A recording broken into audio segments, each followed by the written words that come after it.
देखो यहाँ पर 3 सेंटेंस दिए गए हैं और तीनों सेंटेंस में कुछ न कुछ एरर है। अब एरर क्या है ये आपको ध्यान देना है।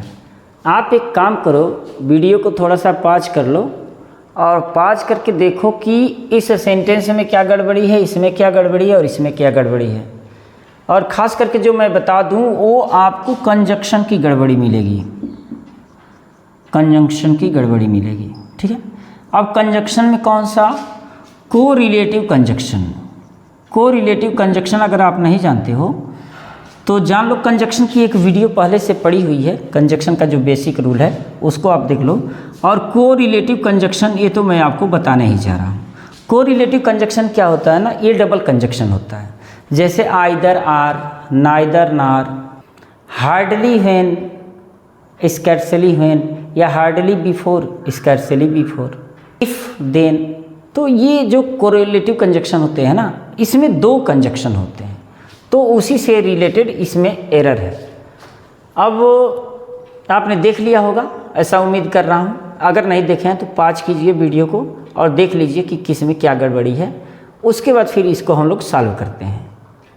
चलिए, हो गया होगा। अब देखिए, दो या आल दो, देखो ये दोनों का मतलब एक ही होता है। यद्यपि हो सकता है या हालांकि हो सकता है, हालांकि। ठीक है, तो हालांकि बोलेंगे तो थोड़ा और बेहतर अर्थ समझ में आएगा। हालांकि ही इज़ पुअर, हालांकि वह गरीब है, लेकिन ही इज़ ऑनेस्ट, लेकिन वह ईमानदार है। हालांकि वह गरीब है लेकिन वह ईमानदार है। तो आप कहोगे कि सर ये तो ठीक लग रहा है, लगभग ठीक लग रहा है। बात ठीक लगने की नहीं है। देखो, जब भी दो या आल दो होता है ना, तो उसके साथ जो कंजक्शन लगाया जाता है वो एट लगाया जाता है, एट, है ना। तो यहाँ बट गलत है, एट सही है। कैसे सही है इसको अभी हम लोग डिटेल में देखेंगे। पहले ये तीनों थोड़ा सा देख लेते हैं। ये टेलर टाइप है कि आप टेलर देख लो कि हमको पढ़ना क्या है। अब देखो, स्कैर्सली, हार्डली। स्कैर्सली माने होता है मुश्किल से, या हार्डली मीन्स होता है मुश्किल से। दोनों का एक ही अर्थ है, चाहे आप हार्डली यूज करो या स्कैर्सली यूज करो। तो hardly he had bought a ticket, मुश्किल से वह टिकट खरीदा ही था। तैसे ही, देन, वैसे ही, द ट्रेन स्टार्टेड, वैसे ही ट्रेन स्टार्ट हो गई। अब देखो इसमें गड़बड़ी क्या है, ये तो ब्लंडर मिस्टेक है।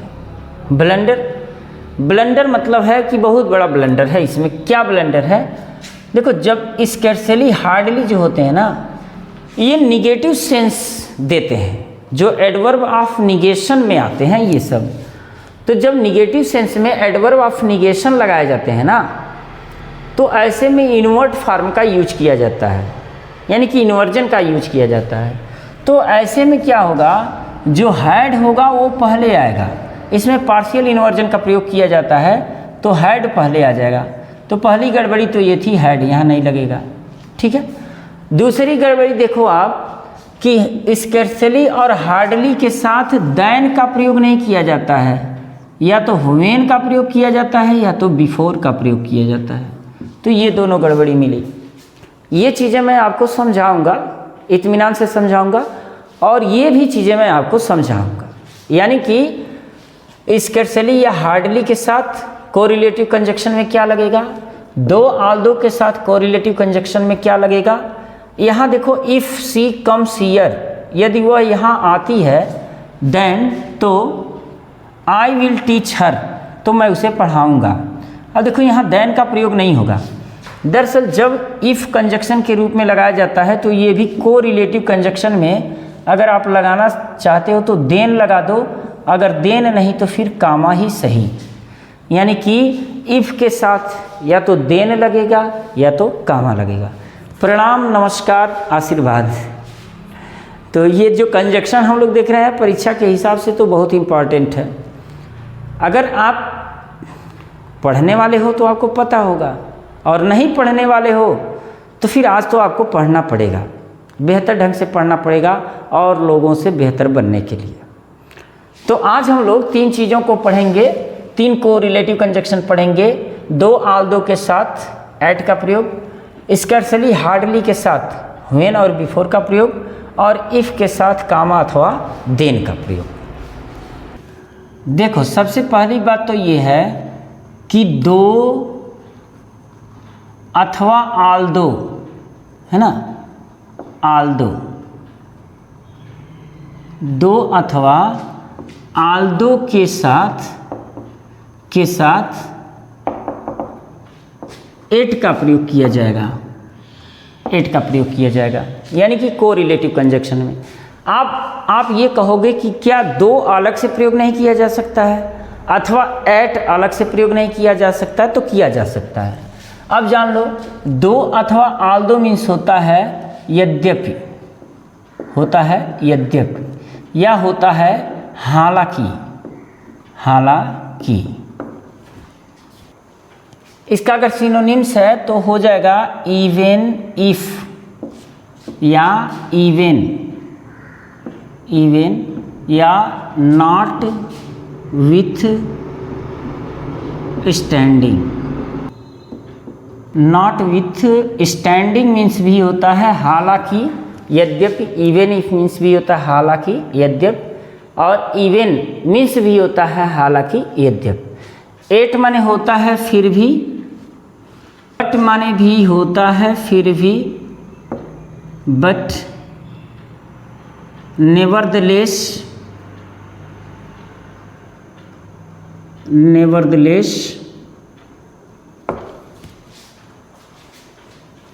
या अनलेस भी एट का सिनोनिम है। लेकिन हमको यहाँ ध्यान देना है कि दो आल्दो के साथ हम एट का प्रयोग करेंगे तो क्या ये अलग से प्रयोग नहीं हो सकते हैं? तो हो सकते हैं। सिंगल वर्ड कंजक्शन के रूप में भी प्रयोग किया जा सकता है, जैसे he did not get success, he did not get success, वह सफलता नहीं पाया।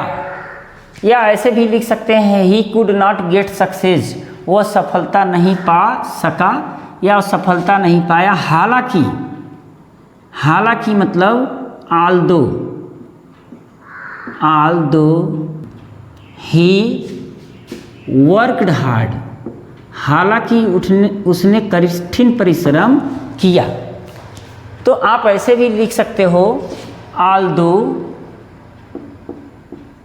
although he worked hard, he worked hard, हालांकि वो कठिन परिश्रम किया, फिर भी। अब देखो एट का प्रयोग हो जाएगा यहाँ पर। तो यही चीज़ मैं आपको बता रहा था, although में एच रहेगा। एट, फिर भी he could not get success, he could not get success. अब देखो, यानी कि एट का भी प्रयोग अलग से हो सकता है और आल्दो का प्रयोग भी अलग से हो सकता है, लेकिन जब दोनों का प्रयोग करेंगे तो आल्दो के साथ एट का ही प्रयोग करेंगे, और जो मैंने बट लिखा ना, बट का प्रयोग नहीं करेंगे। हाँ, सिनोनिम्स है, इसके बदले कभी यूज किया जा सकता है सिंगल वर्ड में। अगर सिनोनिम पूछता है तो बट हम लिख सकते हैं, लेकिन एट के स्थान पर बट का प्रयोग दो और आल्दो के साथ नहीं किया जाएगा। अगर आप करते हैं तो आयोग आपको मानेगा ही नहीं। तो इस हिसाब से इसको आपको ध्यान देना पड़ेगा। आप कहोगे एट का प्रयोग अलग से हो सकता है, तो वो भी हो सकता है। जैसे ही इज ऑनेस्ट, वह ईमानदार है, फिर भी एट, फिर भी ही इज पुअर।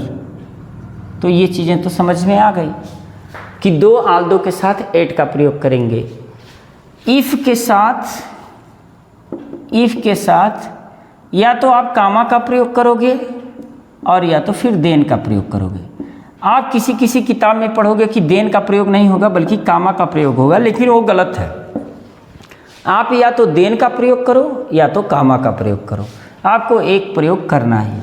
इसमें खास बात यह है कि इफ़ का अलग से एक वीडियो बनेगा, क्योंकि ये इफ़ कंजक्शन जो है कंडीशनल सेंटेंस को फॉलो करता है, तो इस पर एक वीडियो अलग से बनेगी। लेकिन आप ये जानो कि इफ़ के साथ प्रेजेंट इंडिफिनिट रहता है, जैसे if he goes to school, if he goes to school daily, यदि वह रोज़ाना स्कूल जाता है, यदि वह रोज़ाना स्कूल जाता है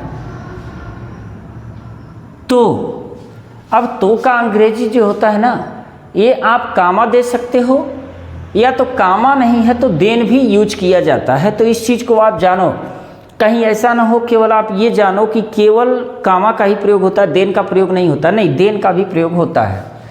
तो if he goes to school daily, यदि वह रोज़ स्कूल जाता है तो ही विल पास, तो वह पास हो जाएगा श्योरली।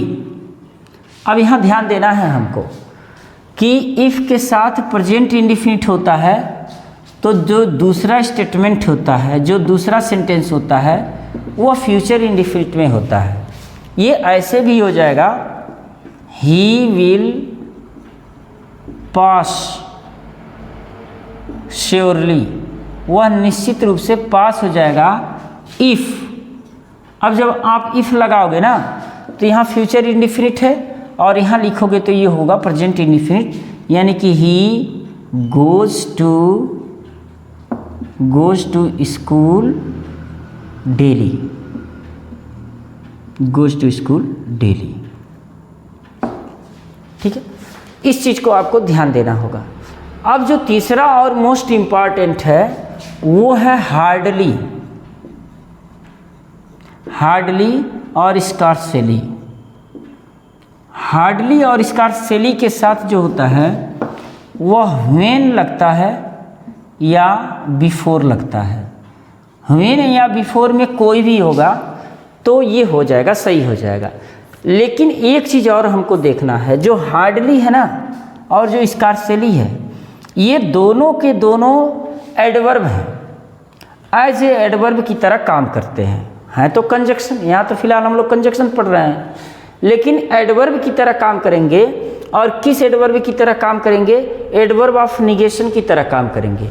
तो इस सेंटेंस में इन्वर्ट फॉर्म का ज़्यादा प्रयोग होता है। अब इन्वर्ट फॉर्म क्या है?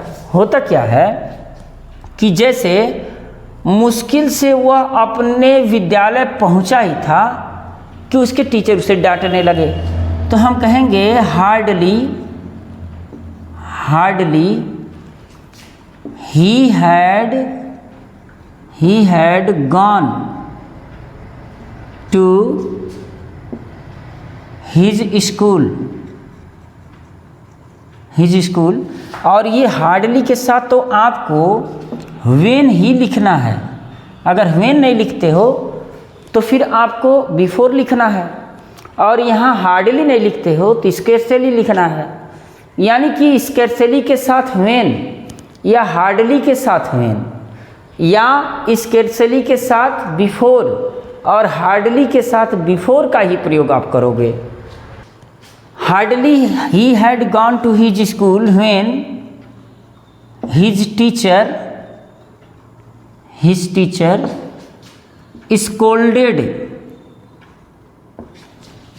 scolded him। अब यहाँ थोड़ा सा आपको ध्यान देना है। ध्यान क्या देना है कि यहाँ 2-3 चीज़ों को ध्यान देना है। जैसे हार्डली के साथ हमने व्हेन का प्रयोग तो कर दिया, कोरिलेटिव कंजक्शन, बिल्कुल सही है। गड़बड़ी कहाँ कहाँ हो रही है? तो गड़बड़ी मुझे लग रहा है केवल एक जगह हो रही है। जैसे हार्डली और स्कैर्सली आप प्रयोग करते हो, केवल हार्डली स्कैर्सली नहीं है, और भी बहुत से वर्ड हैं, लेकिन यहाँ जो हम लोग पढ़ रहे हैं दोनों वर्ड की बात करेंगे, हार्डली और स्कैर्सली की, कि ये निगेटिव सेंस देते हैं। और निगेटिव सेंस देते हैं तो इसको हम एडवर्ब ऑफ निगेशन बोलेंगे। एडवर्ब ऑफ निगेशन जब रहता है ना तो इन्वर्ट फॉर्म का प्रयोग किया जाता है। इन्वर्ट का मतलब होता है उल्टा। उल्टा का मतलब क्या होता है? जैसे आप जब सेंटेंस लिखते हैं तो आप सब्जेक्ट वर्ब ऑब्जेक्ट लिखते हो, लेकिन यहाँ हम क्या करेंगे? पार्शियली इन्वर्ट कर देंगे। पार्शियली इन्वर्ट का मतलब होता है कि जो हेल्पिंग वर्ब और मेन वर्ब होगा तो हम उल्टा कर देंगे। सब्जेक्ट को पहले नहीं लिखेंगे बल्कि वर्ब को पहले लिख देंगे। उल्टा कर देंगे। ये ऐसा एम्फेसाइज करने के लिए किया जाता है। तो हैड यहाँ आ जाएगा, पहली गलती तो ये है, इसमें हैड पहले रहेगा और इसके साथ व्हेन का ही प्रयोग होगा। दूसरा सिस्टम आप जानो कि जब पहला सेंटेंस पास्ट परफेक्ट में हो ना, तो दूसरा सेंटेंस पास्ट इंडिफिनिट में होना चाहिए, जो मैंने किया भी है। यहाँ पर आप देखोगे तो ये पहला सेंटेंस पास्ट परफेक्ट में है और दूसरा सेंटेंस मैंने पास्ट इंडिफिनिट में किया है। तो एक बार और नियम को जान लो कि दो आल्दो के साथ कोरिलेटिव कंजक्शन में एट का प्रयोग किया जाएगा और इफ के साथ कामा अथवा देन का प्रयोग किया जाएगा और हार्डली स्कैर्सली के साथ व्हेन या बिफोर का ही प्रयोग किया जाएगा। और जब भी हार्डली स्कैर्सली का प्रयोग होगा तो इन्वर्जन फॉर्म इन्वर्जन का प्रयोग किया जाएगा। इन्वर्जन अगर आप नहीं जानते हो तो इसके पहले की वीडियो पड़ी हुई है, इन्वर्जन आप जाके देख लो। और अगर पहला सेंटेंस पास्ट परफेक्ट में है तो दूसरा सेंटेंस पास्ट इंडिफिनिट में होना चाहिए। ठीक है, ये नियम आपको क्लियर हो गया। अब आगे देखते हैं। देखो स्पेशली हम लोगों ने 3 कोरिलेटिव कंजक्शन को इसमें ध्यान दिया है। इफ के साथ देन का अथवा कामा का प्रयोग करेंगे, स्कैर्सली हार्डली के साथ व्हेन अथवा बिफोर का प्रयोग करेंगे और दो आल्दो के साथ येट का प्रयोग करेंगे। इन 3 चीज़ों को हम इसमें ध्यान दिए हैं। अब ये जो एक्सरसाइज है 5 ही एक्सरसाइज है, लेकिन 5 एक्सरसाइज इम्पॉर्टेंट है।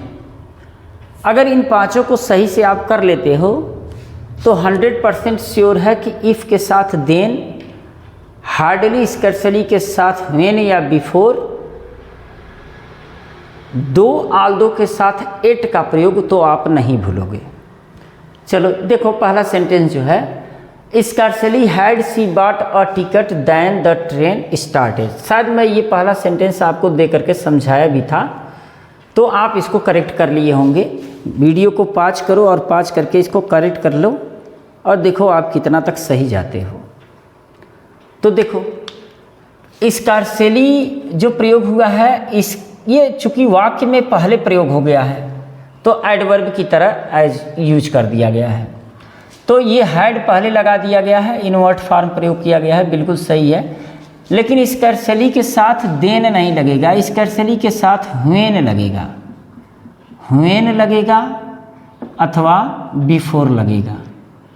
तो ये दोनों में से एक सही होगा, या तो आप व्हेन लगाओ या तो बिफोर लगाओ। तो ये गलत था। देखो, the thief had hardly put the money in his bag then the police caught him. यहाँ देखो, द थीप हैड के बाद हार्डली का प्रयोग किया गया है, तो ठीक है, कोई दिक्कत नहीं है, यहाँ चल जाएगा। क्यों चल जाएगा?